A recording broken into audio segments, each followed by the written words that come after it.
crendice ou não, nunca é demais respeitar as noites da Quaresma.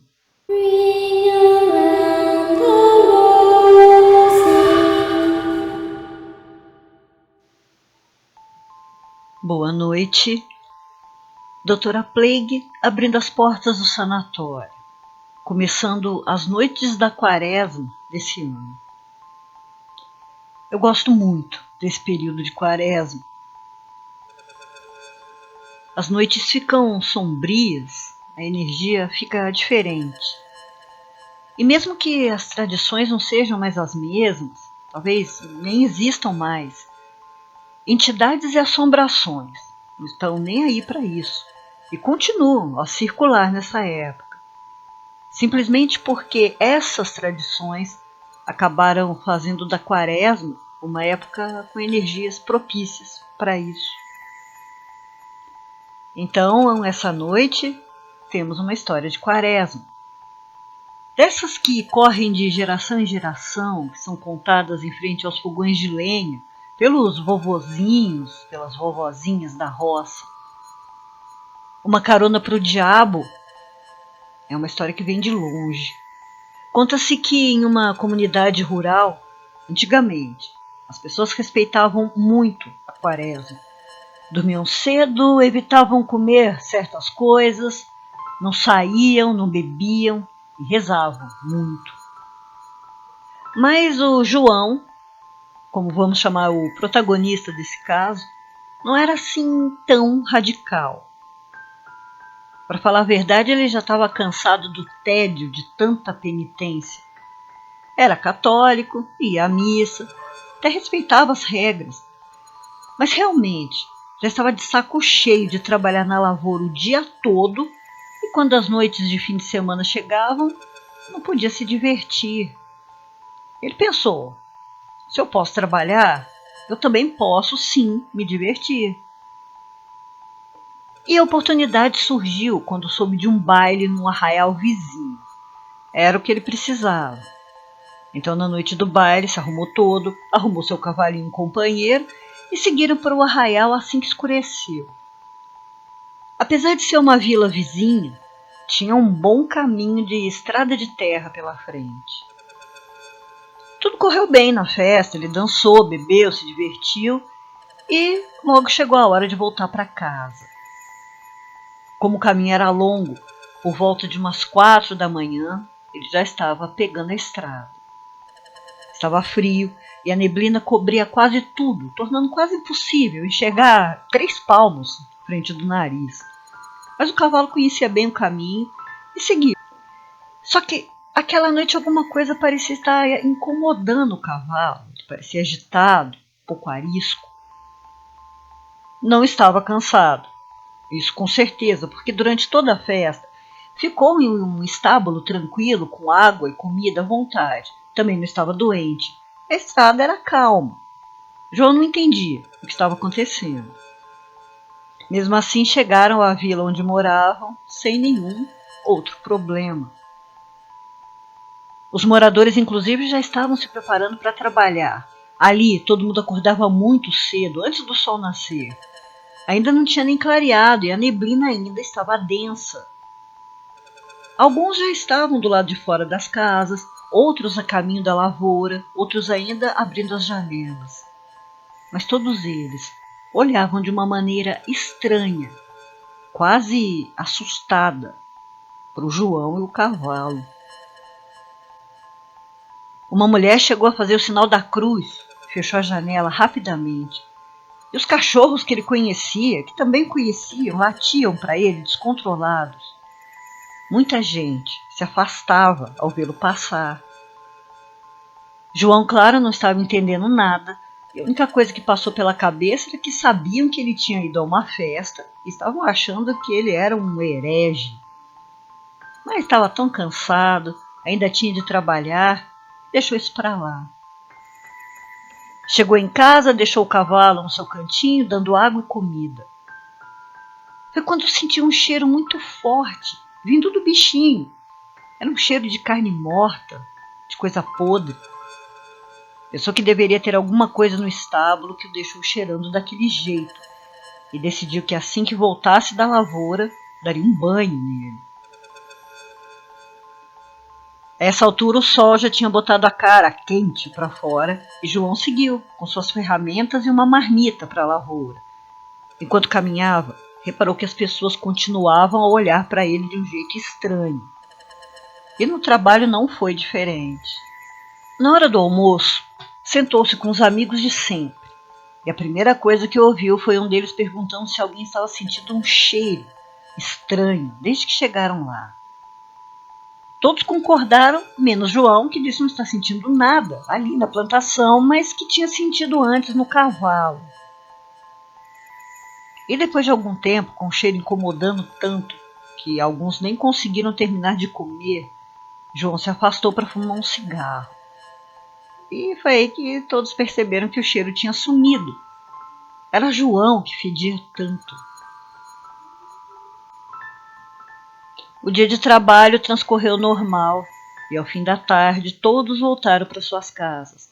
E como planejado, João deu um banho no cavalo, o alimentou, foi cuidar da vida.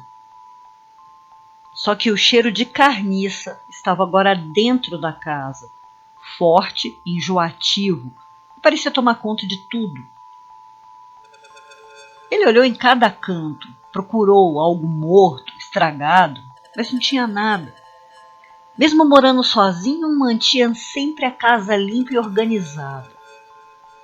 E foi aí que percebeu que o crucifixo, que desde sempre ficava em cima do batente da porta da cozinha, estava no chão.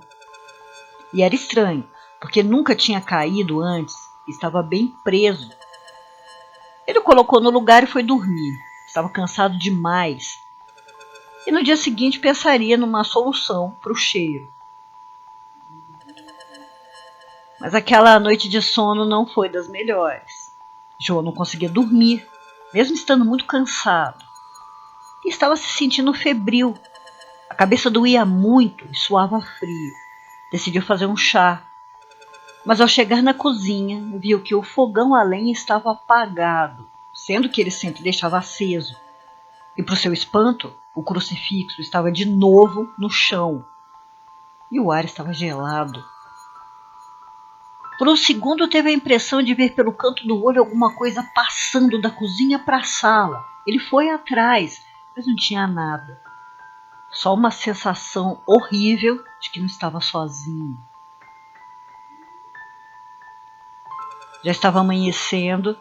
João não tinha pregado o olho, mas mesmo assim, não se sentindo tão bem, foi trabalhar. Comentou com os amigos sobre o cheiro na casa, sobre a noite miserável que tinha passado. E ouviu de volta que ele estava de fato muito pálido, que deveria chamar o médico da vila, já que parecia mesmo não estar bem. Já Paulo, o outro amigo, disse: "Você precisa chamar o padre." João não entendeu e os dias que se seguiram não foram diferentes. Ele se sentia cada vez mais doente, mais cansado. As noites eram um tormento, não conseguia dormir, tinha terror noturno, pesadelos, sensação de febre e já tinha até desistido de devolver o crucifixo para o prego na parede. Até que chegou uma manhã em que simplesmente não conseguia sair da cama para trabalhar, nem para cuidar do cavalo, que também não estava nos seus melhores humores. Os amigos sentiam falta dele no trabalho, não se lembravam de João ter faltado em anos, e preocupados foram visitá-lo. Quando chegaram na casa do amigo, ficaram bastante alarmados com o estado de tudo. Casa suja, gelada, aquele cheiro de morte, e o João jogado na cama, com olheiras fundas, parecendo muito doente. Já o Paulo só observava, enquanto os outros combinavam ir chamar o médico com urgência. Mas ele disse de novo: o médico não vai adiantar, porque aquilo era o caso para o padre. Os outros ficaram quietos, pensaram um pouco e pareciam concordar. E o João, ainda sem entender nada, perguntou o que estava acontecendo.